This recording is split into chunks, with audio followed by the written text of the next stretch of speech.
ನಮಸ್ಕಾರ, ನೀವು ನೋಡ್ತಾ ಇದ್ದೀರಾ ನಮ್ಮ ವಿಜಯ ನ್ಯೂಸ್. ನಾನು ಶಶಿಕಲಾ. ಹೃದಯ ಜೋಪಾನ, ಅದರಲ್ಲಿ ನಿಮ್ಮ ಪ್ರೀತಿ ಪಾತ್ರರಿದ್ದಾರೆ. ಅವರನ್ನ ಒಂಟಿಯನ್ನಾಗಿಸ್ಬೇಡಿ. ನಾನು ಯಾಕೆ ಈ ರೀತಿ ಹೇಳ್ತಿದ್ದೀನಿ ಅಂತ ಯೋಚಿಸ್ತಾ ಇದ್ದೀರಾ?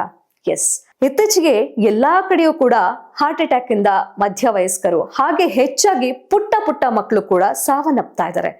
ಇದಕ್ಕೆ ಕಾರಣ ಏನು ಅಂತ ಯೋಚಿಸೋದಾದ್ರೆ ಇಲ್ಲಿ ಗೊತ್ತಾಗ್ತಿದೆ ನೋಡಿ, ಅತಿಯಾದ ಮೊಬೈಲ್ ಬಳಕೆಯಿಂದ ಅಂತ. ಹೌದು, ಅತಿಯಾದ ಮೊಬೈಲ್ ಬಳಕೆ ಜೀವನ ಶೈಲಿಯೇ ಪ್ರಮುಖ ಕಾರಣ. ಮಕ್ಕಳಲ್ಲಿ ಹೃದಯಾಘಾತ ಹೆಚ್ಚಾಗಲು ಅವರು ಅತಿಯಾಗಿ ಮೊಬೈಲ್ ಬಳಸ್ತಿರೋದು, ಹಾಗೆ ಅವರ ಜೀವನ ಶೈಲಿ, ಆಹಾರ ಅಭ್ಯಾಸಗಳೇ ಪ್ರಮುಖ ಕಾರಣ ಅನ್ನೋದು ಈಗ ಸಂಶೋಧನೆಯಿಂದ ಪತ್ತೆಯಾಗಿದೆ. ಈ ಹಿಂದೆಲ್ಲ 40 ವರ್ಷ ವಯಸ್ಸು ಮೇಲ್ಪಟ್ಟವರಲ್ಲಿ ಹೆಚ್ಚಾಗಿ ಕಾಣಿಸ್ಕೊಳ್ತಿದ್ದಂತಹ ಹೃದಯಾಘಾತ ಇದೀಗ ಮಕ್ಕಳಲ್ಲಿ ಕಂಡು ಬರ್ತಾ ಇರೋದು ಸಾಮಾನ್ಯ ಆಗೋಗಿದೆ. ಇದ್ರ ಬಗ್ಗೆ ಪೋಷಕರು ಕೂಡ ಆತಂಕಕ್ಕೆ ಒಳಗಾಗಿದ್ದಾರೆ ಅಂತಲೇ ಹೇಳ್ಬೋದು. ಮೇಲ್ನೋಟಕ್ಕೆ ಸಾಮಾನ್ಯವಾಗಿ ಆರೋಗ್ಯವಂತರಾಗಿ ಕಾಣಿಸುವವರು ಕೂಡ ದಿಢೀರ್ನೆ ಹೃದಯಾಘಾತಕ್ಕೊಳಗಾಗಿ ಮೃತಪಡ್ತಾ ಇರೋದನ್ನ ನಾವು ನೋಡ್ತಾ ಇದೀವಿ. ಆದ್ರೆ ಮಕ್ಕಳಲ್ಲಿ ಯಾಕೆ ಹೃದಯಾಘಾತವಾಗ್ತಿದೆ, ಅದಕ್ಕೆ ಪ್ರಮುಖ ಕಾರಣವೇನು ಎಂಬ ಬಗ್ಗೆ ಹೆಚ್ಚಿನ ಅಧ್ಯಯನಗಳಾಗಿಲ್ಲ.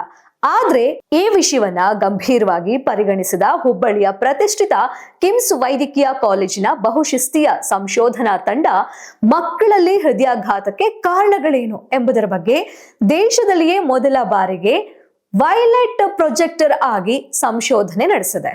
ಮಕ್ಕಳಲ್ಲಿ ಹೆಚ್ಚಾಗ್ತಿರುವಂತಹ ಹೃದಯಾಘಾತ ಪ್ರಮಾಣದ ಸಂಬಂಧ ದೇಶದಲ್ಲಿಯೇ ಮೊದಲ ಬಾರಿಗೆ ಕಿಮ್ಸ್ ತಂಡದಿಂದ ಅಧ್ಯಯನ ನಡೆದಿದೆ.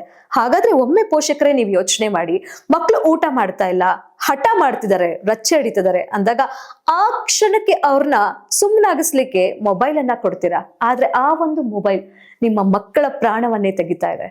ದಯವಿಟ್ಟು ಈ ಒಂದು ಮೂಲಕ ನಿಮ್ಮಲ್ಲಿ ಕೇಳ್ಕೊಳ್ಳೋದೊಂದೇ, ಒಂದು ಬಾರಿ ಹೋದಂತ ಜೀವ ವಾಪಸ್ ಬರೋದಿಲ್ಲ. ಮಕ್ಕಳ ಜೀವನ ತುಂಬಾ ಅಮೂಲ್ಯವಾದದ್ದು. ಪೋಷಕರೇ ಎಚ್ಚರ, ಜಾಸ್ತಿ ಮೊಬೈಲ್ ಅನ್ನ ಕೊಡಬೇಡಿ. ಮಕ್ಕಳನ್ನ ಆದಷ್ಟು ಪ್ರೀತಿಯಿಂದ ನೋಡಿ, ಅವ್ರ ಜೊತೆ ಸಮಯವನ್ನ ಕಳೀರಿ.